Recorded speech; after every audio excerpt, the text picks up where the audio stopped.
Hello everyone, welcome back to my channel. ಈ ಒಂದು ಸೆಷನಲ್ಲಿ concepts of mechanical engineering 225ME11I ಅಂತ ಏನು ಸೆಕೆಂಡ್ ಸೆಮಿಸ್ಟರ್ ಸಬ್ಜೆಕ್ಟ್ ಇದೆಯೋ, ಸೊ ನನ್ನ ಪ್ರೀವಿಯಸ್ ವೀಡಿಯೋಸ್ಗಳಾದ ವೀಕ್ ನಂಬರ್ 1ನಲ್ಲಿ ಕ್ರಿಸ್ಟಲ್ ಸ್ಟ್ರಕ್ಚರ್ಸು, ಅದರದ್ದು ಪ್ರಾಕ್ಟೀಸ್ ಸೆಷನ್ಸು, ಥಿಯರಿ ಸೆಷನ್ಸ್ ಎಲ್ಲ ಕೇಳಿದ್ದೀರಿ. ಆ್ಯಂಡ್ ಅದೇ ಥರ ಸಪೋರ್ಟ್ ಮಾಡ್ತಾ ಇರಿ ಅಂತ ಹೇಳ್ತಾ ವೀಕ್ ನಂಬರ್ 2 ಶುರು ಮಾಡ್ತಾ ಇದ್ದೀನಿ. Before going to week number 2, just let you know that what is the content there in week number 2. Week number 2 ಅಲ್ಲಿ ನಿಮಗೆ ಇರುವಂಥ ಹೆಡ್ಡಿಂಗ್ ಬಂದು ಹೀಟ್ ಟ್ರೀಟ್ಮೆಂಟ್ ಆಫ್ ಸ್ಟೀಲ್ ಅಂತ. ಅಂದರೆ ಐರನ್ ಕಾರ್ಬನ್ ಡಯಾಗ್ರಾಮು ಅಥವಾ ಏನು ಕ್ರಿಸ್ಟಲ್ ಸ್ಟ್ರಕ್ಚರ್ ಬಗ್ಗೆ ಸ್ಟಡಿ ಮಾಡ್ತಿದ್ದೀರೋ, ಸೊ ಆ ಕ್ರಿಸ್ಟಲ್ ಸ್ಟ್ರಕ್ಚರಲ್ಲಿ ಬರುವಂತಹ ಡಿಫ್ರೆಂಟ್ ಫೇಸಸ್ಗಳಿಗೆ ನಾವು ಯಾವ ಥರ ಹೀಟ್ ಟ್ರೀಟ್ಮೆಂಟ್ ಮಾಡಿದ್ರೆ ಯಾವ್ಯಾವ ಫೇಸ್ ಬರುತ್ತೆ ಅನ್ನೋದ್ರ ಬಗ್ಗೆ ತಿಳ್ಕೊಳ್ಳೋದಕ್ಕೆ ತುಂಬ ಇಂಪಾರ್ಟೆಂಟ್ ಚಾಪ್ಟರ್ ಇದು. ಸೊ ಎಲ್ಲ ಮೆಕ್ಯಾನಿಕಲ್ ಇಂಜಿನಿಯರ್ಸ್ಗೂ ಕೂಡ ಬೇಕಾಗಿರುವಂತಹ ಕಾನ್ಸೆಪ್ಟ್ ಇದು. ಏನು ಸ್ಟೀಲ್ ಅನ್ನೋದು ತುಂಬ ಎಸೆನ್ಷಿಯಲ್ ಎಲಿಮೆಂಟ್ ಆಗಿದೆ ನಮ್ಮ ಒಂದು ಲೈಫ್ ಟೈಮಲ್ಲಿ. ಸೊ ಆ ಸ್ಟೀಲ್ ಮೆಟೀರಿಯಲ್ದು ಕಂಪ್ಲೀಟ್ ತಿಳ್ಕೊಳ್ಳೋವಂಥದ್ದು ನಮ್ಮ ಮೆಕ್ಯಾನಿಕಲ್ ಇಂಜಿನಿಯರ್ಸ್ಗಳದ್ದು ಮೆಟೀರಿಯಲ್ ಸೈನ್ಸ್ ಬಗ್ಗೆ ತಿಳ್ಕೊಬೇಕಾಗುತ್ತೆ. ಹಾಗಾಗಿ ಈ ಒಂದು ಚಾಪ್ಟರ್ನ ಇನ್ಕ್ಲೂಡ್ ಮಾಡಿದ್ದಾರೆ ವೀಕ್ ನಂಬರ್ 2 ಅಲ್ಲಿ. ಸೊ ಇಲ್ಲಿ ಏನೇನು ಕಂಟೆಂಟ್ ಬರುತ್ತೆ ಅಂತ ಒಂದ್ಸಲ ಬ್ರೀಫ್ ಆಗಿ ನೋಡೋದಾದರೆ, ಏನು ಹೀಟ್ ಟ್ರೀಟ್ಮೆಂಟ್ ಅಂದರೆ, ಫಸ್ಟು ಹೀಟ್ ಟ್ರೀಟ್ಮೆಂಟ್ ಅಂದರೆ ಏನು ಅಂತ ತಿಳ್ಕೊತೀರಿ.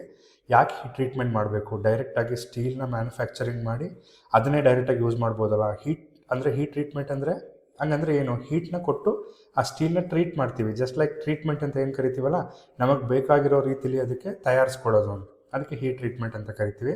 Let's explore that in coming slides. First introduction to heat treatment ಅದ್ರ ಬಗ್ಗೆ ತಿಳ್ಕೊತೀರಿ. ಅದರಲ್ಲಿ various types of heat treatment ಪ್ರೊಸೆಸಸ್ಗಳಿದ್ದಾವೆ. ಅದರಲ್ಲಿ ಸೆಕೆಂಡ್ ಸೆಷನಲ್ಲಿ ಅನಿಲಿಂಗ್ ಮತ್ತು ನಾರ್ಮಲೈಸಿಂಗ್ ಅಂತ ಹೀಟ್ ಟ್ರೀಟ್ಮೆಂಟ್ ಪ್ರೊಸೆಸ್ಗಳ ಬಗ್ಗೆ ತಿಳ್ಕೊತೀರಿ. ಮೂರನೇ ಸೆಷನಲ್ಲಿ hardening and tempering heat treatment process, ಅದರದ್ದು ಯಾವ್ಯಾವ ಥರ ಪರ್ಪಸ್ ಏನು, ಯಾವ ಸ್ಟೆಪ್ಸ್ ಯೂಸ್ ಮಾಡ್ಕೊಂಡು ಅದನ್ನು ಹೀಟ್ ಟ್ರೀಟ್ಮೆಂಟ್ ಪ್ರೋಸೆಸ್ ಮಾಡ್ತಾರೆ, ಯಾವ್ಯಾವ ಕಾಂಪೊನೆಂಟಲ್ಲಿ ನಾವು ಈ ಥರ ಒಂದು ಹಾರ್ಡ್ನೆಸ್ ಮತ್ತು ಟೆಂಪರಿಂಗ್ ಅನ್ನೋ ಒಂದು ಪ್ರಾಪರ್ಟಿನ, ಅದರ ಬರುವಂತಹ ಪ್ರಾಪರ್ಟಿನ ನೋಡ್ತೀವಿ ಅನ್ನೋದ್ರ ಬಗ್ಗೆ ಮೂರನೇ ಸೆಷನಲ್ಲಿ ತಿಳ್ಕೊತೀರಿ. ಸೊ ನಾಲ್ಕನೇ ಸೆಷನಲ್ಲಿ case hardening heat treatment process ಬಗ್ಗೆ ತಿಳ್ಕೊತೀರಿ. ಕೇಸ್ ಹಾರ್ಡನಿಂಗ್ ಹೀಟ್ ಟ್ರೀಟ್ಮೆಂಟ್ ಪ್ರೋಸೆಸ್ಸಲ್ಲಿ again we have 3 different types: carburising, cyaniding and nitriding ಅಂತ 3 ಡಿಫ್ರೆಂಟ್ ಟೈಪ್ಸ್ ಇದ್ದಾವೆ. ಈ 3 ಟೈಪ್ಸ್ ಬಗ್ಗೆ ತಿಳ್ಕೊತೀರಿ. ಫಿಫ್ತ್ ಸೆಷನಲ್ಲಿ surface hardening heat treatment process ಅಂತ ಇದೆ, and this is the final heat treatment process according to your syllabus. So ಇದನ್ನು ತಿಳ್ಕೊಂಡು ಇದರಲ್ಲಿ ಅಗೇನ್ 2 ಟೈಪ್ಸ್ ಇದ್ದಾವೆ: ಇಂಡಕ್ಷನ್ ಹಾರ್ಡನಿಂಗ್ ಮತ್ತು ಫ್ಲೇಮ್ ಹಾರ್ಡನಿಂಗ್ ಅಂತ. ಹಂಗಂದ್ರೆ ಏನು ಅಂತ ತಿಳ್ಕೊತೀರಾ.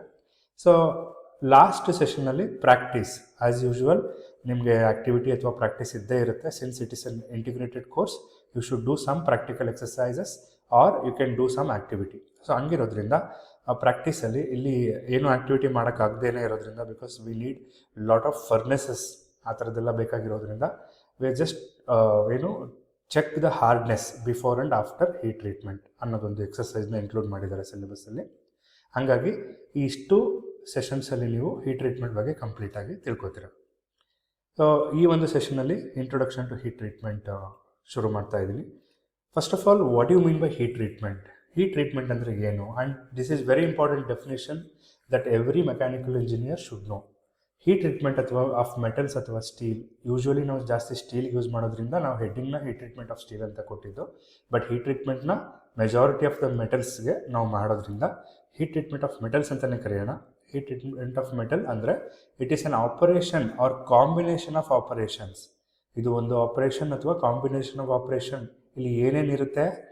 ಕಂಟ್ರೋಲ್ಡ್ ಹೀಟಿಂಗ್ ಆ್ಯಂಡ್ ಕೂಲಿಂಗ್ ಅಂತಿರುತ್ತೆ. ಅಂದರೆ ಯಾವುದೋ ಒಂದು ಟೆಂಪ್ರೇಚರ್ಗೆ ಮೆಟಲ್ನ ಹೀಟ್ ಮಾಡಬೇಕು ಮತ್ತು ಸಡನ್ನಾಗಿ ಕೂಲ್ ಮಾಡಬೇಕು ಮೆಟಲ್ಸ್ ಅಥವಾ ಅಲಾಯ್ಸ್ನ. ಸೊ ಯಾಕೆ ಹಿಂಗೆ ಮಾಡ್ತೀವಿ? ಯಾಕೆ ಅಂದರೆ ನಮ್ಮಲ್ಲಿ ರಾ ಸಿಗುವಂತಹ ಫೆರಸ್ ಮೆಟಲ್ಸ್ ಅಥವಾ ನಾನ್ ಫೆರಸ್ ಮೆಟಲ್ಸ್ಗಳಲ್ಲಿ ಬರುವಂತಹ ಪ್ರಾಪರ್ಟೀಸು ಸಾಕಾಗೋದಿಲ್ಲ ಕೆಲವೊಂದು ಅಪ್ಲಿಕೇಶನ್ಸ್ಗಳಿಗೆ. ಫಾರ್ ಎಕ್ಸಾಂಪಲ್, ಗೇರ್ಸ್ ತಗೊಳ್ಳೋಣ. ಗೇರ್ಸಲ್ಲಿ ಫೆಟಿಗ್ ರೆಸಿಸ್ಟೆನ್ಸ್ ಬೇಕು. ನೀವು ಫೆಟಿಗ್ ರೆಸಿಸ್ಟೆನ್ಸ್ನ ಡೈರೆಕ್ಟಾಗಿ ರಾ ಮ್ಯಾನುಫ್ಯಾಕ್ಚರಿಂಗ್ ಆದರೆ, ರಾ ಮೆಟೀರಿಯಲಲ್ಲಿ ಸ್ಟೀಲಿಂದ ಮ್ಯಾನುಫ್ಯಾಕ್ಚರಿಂಗ್ ಆದರೆ ನಿಮಗೆ ಬೇಕಾಗಿರುವಂಥ ಹಾರ್ಡ್ನೆಸ್ ಸಿಗೋಲ್ಲ, ನಿಮಗೆ ಬೇಕಾಗಿರುವಂತಹ ಟಫ್ನೆಸ್ ಸಿಗೋಲ್ಲ, ನಿಮಗೆ ಬೇಕಾಗಿರುವಂತಹ ರೆಸಿಲಿಯನ್ಸ್ ಸಿಗೋಲ್ಲ. ಹಂಗಾಗಿ ಈ ಹೀಟ್ ಟ್ರೀಟ್ಮೆಂಟ್ ಮಾಡೋದ್ರಿಂದ ಆ ಒಂದು ಸ್ಟೀಲಲ್ಲಿ ಮೆಕ್ಯಾನಿಕಲ್ ಪ್ರಾಪರ್ಟೀಸ್ ಇನ್ಕ್ರೀಸ್ ಆಗುತ್ತೆ, ಫಿಸಿಕಲ್ ಪ್ರಾಪರ್ಟೀಸ್ ಇನ್ಕ್ರೀಸ್ ಆಗುತ್ತೆ, ಕೆಮಿಕಲ್ ಪ್ರಾಪರ್ಟೀಸ್ ಇನ್ಕ್ರೀಸ್ ಆಗುತ್ತೆ. But here the main thing is it cannot change the shape. ನಾವು ಯಾವುದೇ ಥರ ಶೇಪ್ನ ಚೇಂಜ್ ಮಾಡ್ತಾ ಇಲ್ಲ. ಎಷ್ಟು ಡಯಾಮೀಟರ್ ಇದೆಯೋ, ಎಷ್ಟು ಲೆಂತ್ ಇದೆಯೋ ಅಷ್ಟೇ ಕಾಂಪೊನೆಂಟ್ ಇರುತ್ತೆ. ಬಟ್ ನಿಮಗೆ inside mechanical, physical, chemical properties change ಆಗೋದ್ರಿಂದ ನಮಗೆ ಬೇಕಾಗಿರುವಂತಹ ಅಪ್ಲಿಕೇಶನ್ಸ್ಗಳಿಗೆ ನಾವು ಅದನ್ನು ಬಳಸ್ಕೋಬೋದು. ಸೊ ಸಿಂಪಲ್ಲಾಗಿ ಹೇಳೋದಾದರೆ, it is an operation of or combination of operation involving, ನೋಡಿ ಇದು ಕೀವರ್ಡು ನೀವು ತಲೆಯಲ್ಲಿ ಇಟ್ಕೋಬೇಕಾಗಿರೋದು, controlled heating and cooling of metals. So ಯಾವ ಒಂದು ಆಪ್ರೇಷನ್ ಅಥವಾ ಕಾಂಬಿನೇಷನ್ ಆಫ್ ಆಪ್ರೇಷನಲ್ಲಿ ಕಂಟ್ರೋಲ್ಡ್ ಹೀಟಿಂಗ್ ಅಥವಾ ಕೂಲಿಂಗ್ ಆಫ್ ಮೆಟಲ್ಸ್ ಆಗ್ತಾವೋ ಅಂಥ ಒಂದು ಪ್ರೋಸೆಸ್ಗೆ ಹೀಟ್ ಟ್ರೀಟ್ಮೆಂಟ್ ಅಂತ ಕರಿತೀವಿ. ಏನಕ್ಕೆ ಹೀಟ್ ಟ್ರೀಟ್ಮೆಂಟ್ ಬೇಕು? Mechanical, physical, chemical properties. ಇನ್ನೂ ಸ್ವಲ್ಪ ಎಕ್ಸ್ಪ್ಲೋರ್ ಮಾಡೋಣ. ಏನು ಮೆಕ್ಯಾನಿಕಲ್ ಪ್ರಾಪರ್ಟೀಸ್ ಇನ್ಕ್ರೀಸ್ ಆಗುತ್ತೆ, ಏನು ಫಿಸಿಕಲ್ ಪ್ರಾಪರ್ಟೀಸ್ ಇನ್ಕ್ರೀಸ್ ಆಗುತ್ತೆ, ಏನು ಕೆಮಿಕಲ್ ಪ್ರಾಪರ್ಟೀಸ್ ಇನ್ಕ್ರೀಸ್ ಆಗುತ್ತೆ ಅಂತ. ಸೊ ಇಲ್ಲಿ ನೋಡ್ಬೋದು, ಆಸ್ಟನೈಟ್ ಅನ್ನೋದು ಒಂದು ಸ್ಟ್ರಕ್ಚರ್ ಆಗಿರುತ್ತೆ. ಯಾವಾಗ ನೀವು ಐರನ್ ಕಾರ್ಬನ್ ಡಯಾಗ್ರಾಮಲ್ಲಿ ನೋಡಿದಿರಿ, ಆಸ್ಟನೈಟ್ ಅಂತ ಏನು ನಾವು ಒಂದು ಐರನ್ನ ಕಾರ್ಬನ್ನ ಆ್ಯಡ್ ಮಾಡಿದ್ಮೇಲೆ ಸಮ್ ಪಾಯಿಂಟಲ್ಲಿ 900 ಡಿಗ್ರಿ ಅಥವಾ 723 ಡಿಗ್ರಿ ಏನು ರೀಕ್ರಿಸ್ಟಲೈಸೇಷನ್ ಟೆಂಪ್ರೇಚರ್ ಇರುತ್ತೋ ಅಲ್ಲಿ ಆಸ್ಟನೈಟ್ ಈ ಥರ ಶೇಪಲ್ಲಿ ಕಾಣಿಸುತ್ತೆ. ಇದನ್ನು ಹೀಟ್ ಮಾಡೋದ್ರಿಂದ ಈ ಕ್ರಿಸ್ಟಲ್ ಸ್ಟ್ರಕ್ಚರು ಈ ಥರ ಕೂಲಿಂಗ್ ಆಗುತ್ತೆ. ಯಾಕೆ ಮ್ಯಾನ್ಯುಪ್ಯುಲೇಟಿಂಗ್ ಮೈಕ್ರೋಸ್ಟ್ರಕ್ಚರ್ ಬೇಕು ನೋಡಿ. ಫಸ್ಟು ಆಸ್ಟನೈಟ್ ಅಂದರೆ ರಿಯಲ್ ರಾ ಮೆಟೀರಿಯಲ್ ಸ್ಟೀಲ್ ಇರುತ್ತಲ್ಲ, ಅದು ಈ ಶೇಪಲ್ಲಿರುತ್ತೆ. ಹೀಟ್ ಮಾಡಿದಾಗ ಈ ಥರ ಶೇಪಿಗೆ ಬರುತ್ತೆ. ಸಡನ್ನಾಗಿ ನೀವು ಕೂಲ್ ಮಾಡಬೇಕು. ಅಲ್ಲಿ 2 ಮೆಥಡ್ ಇದೆ, slow cooling and rapid cooling ಅಂತ. ಸ್ಲೋ ಕೂಲಿಂಗ್ ಅಂದರೆ ಏನು? ನೀವು ಯಾವ ಫರ್ನೆಸಲ್ಲಿ ಹೀಟ್ ಮಾಡಿರ್ತೀರೋ ಅಲ್ಲೇ ಬಿಟ್ಬಿಡೋದು ಅದನ್ನು ಸ್ವಲ್ಪ ಹೊತ್ತು, ಅಥವಾ ಸ್ಟಿಲ್ ಏರಲ್ಲಿ ಬಿಟ್ಬಿಡೋದು, ಹೊರಗಡೆ ತಂದು ಗಾಳಿಗೆ ಇಟ್ಬಿಡೋದು ಅಷ್ಟೇ. ಅದು ಸ್ಲೋ ಕೂಲಿಂಗ್. ಅವಾಗ ಈ ಥರ ಇರೋ ಮೈಕ್ರೋಸ್ಟ್ರಕ್ಚರು ಈ ಥರ ಆಗಿ ಕನ್ವರ್ಟ್ ಆಗುತ್ತೆ. ಇದಕ್ಕೆ ನಾವು ಸಾಫ್ಟ್ ಮೈಕ್ರೋಸ್ಟ್ರಕ್ಚರ್ ಅಂತ ಕರಿತೀವಿ. ಕೆಲವೊಂದು ಅಪ್ಲಿಕೇಶನ್ಸ್ಗಳಿಗೆ ಈ ಥರ ನಮಗೆ ಮೆಟೀರಿಯಲ್ ಬೇಕಾಗಿರುತ್ತೆ.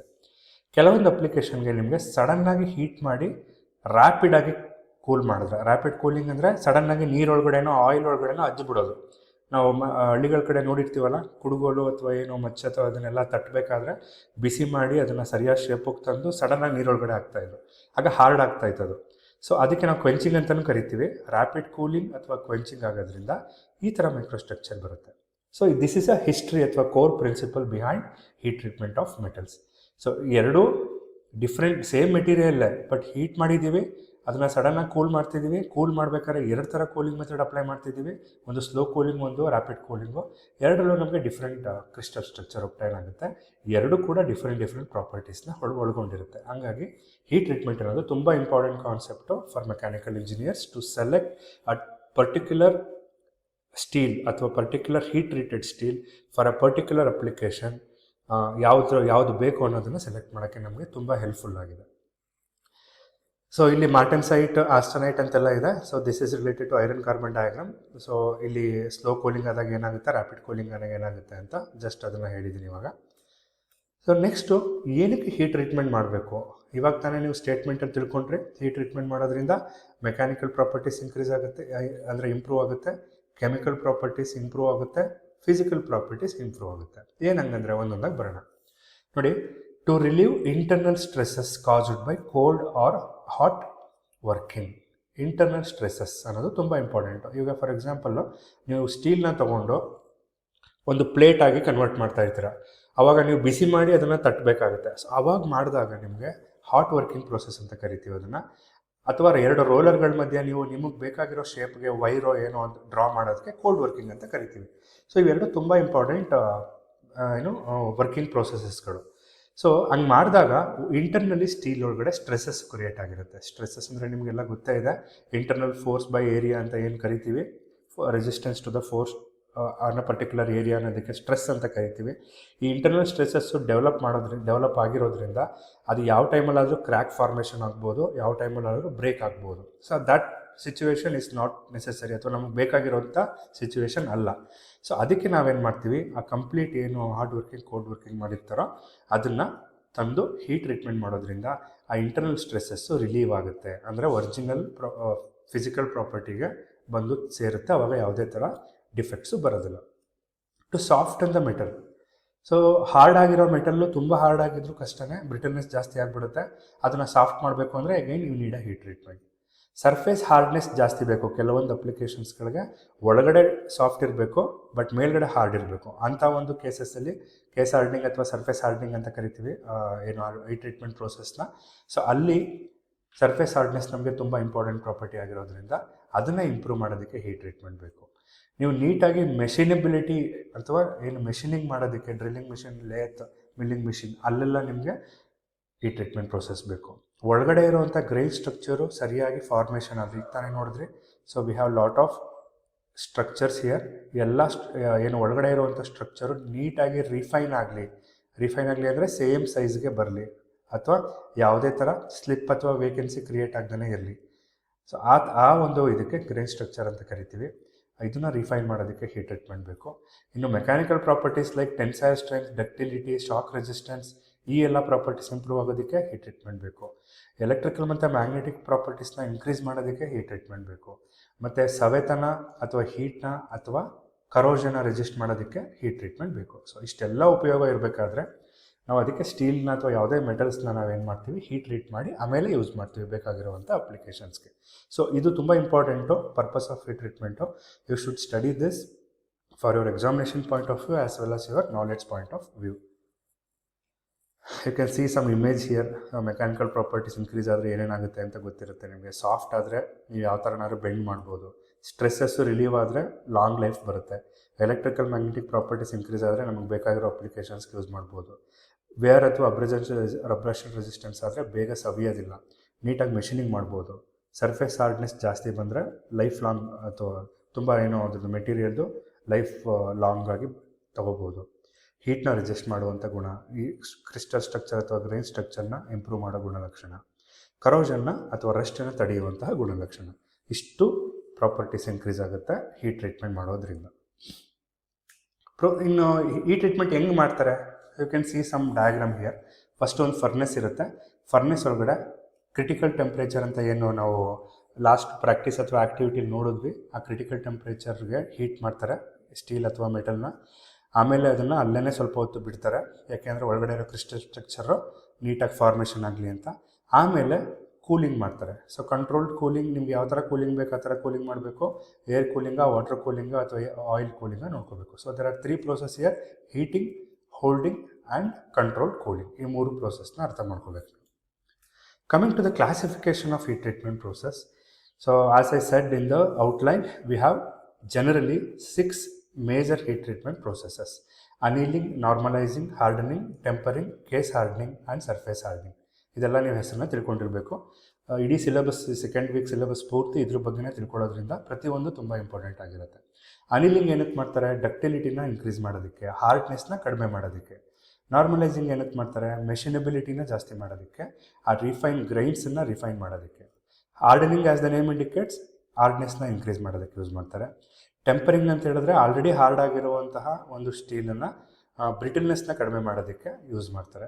ಇನ್ನು ಕೇಸ್ ಹಾರ್ಡನಿಂಗ್ ಅಂದರೆ ಅದರಲ್ಲಿ 3 ಟೈಪ್ಸ್ ಇದೆ: carburising, cyaniding and nitriding. You will learn these 3 in future slides. And surface ಹಾರ್ಡನಿಂಗಲ್ಲಿ ಇಂಡಕ್ಷನ್ ಹಾರ್ಡನಿಂಗ್ ಮತ್ತು ಫ್ಲೇಮ್ ಹಾರ್ಡನಿಂಗ್ ಅಂತ ಇರುತ್ತೆ. ಒಂದೊಂದು ಪರ್ಟಿಕ್ಯುಲರ್ ಅಪ್ಲಿಕೇಶನ್ಸ್ಗೆ ಯೂಸ್ ಆಗೋದ್ರಿಂದ ಯಾವುದು ಕಡಿಮೆ ಇಲ್ಲ, ಯಾವುದು ಜಾಸ್ತಿ ಇಲ್ಲ. ಹಾಗಾಗಿ ಪ್ರತಿಯೊಂದು ತಿಳ್ಕೊಂಡಿರ್ಬೇಕಾಗತ್ತೆ ನೀವು. You can see the image here. Annealing, soften the material and relieve the stresses. You can see here furnace ಒಳಗಡೆ ಕೂಲ್ ಮಾಡ್ತಾ ಇದ್ದಾರೆ. ಇಲ್ಲಿ ಯಾವುದೇ ಥರ ಎಕ್ಸ್ಟ್ರಾ ಕೂಲಿಂಗ್ ಮೆಥಡ್ ಇಲ್ಲ, ಹೀಟ್ ಮಾಡಿ ಅಲ್ಲೇ ಬಿಡಬೇಕು. ನಾರ್ಮಲೈಸಿಂಗು, ಗ್ರೈನ್ ಸ್ಟ್ರಕ್ಚರು ನೀಟಾಗಿ ರಿಫೈನ್ ಆಗಲಿ ಅಂತ ಅದನ್ನೇನು ಮಾಡ್ತಾರೆ, ಒಳಗಡೆ ಫರ್ನೆಸ್ಸಿಂದ ಹೊರಗಡೆ ತೆಗೆದು ಏರಲ್ಲಿ ಕೂಲ್ ಆಗೋದಕ್ಕೆ ಬಿಡ್ತಾರೆ. ತುಂಬ ಟೈಮ್ ಅದು ಕೂಲ್ ಆಗಲಿ ಏರಲ್ಲಿ ಅಂತ.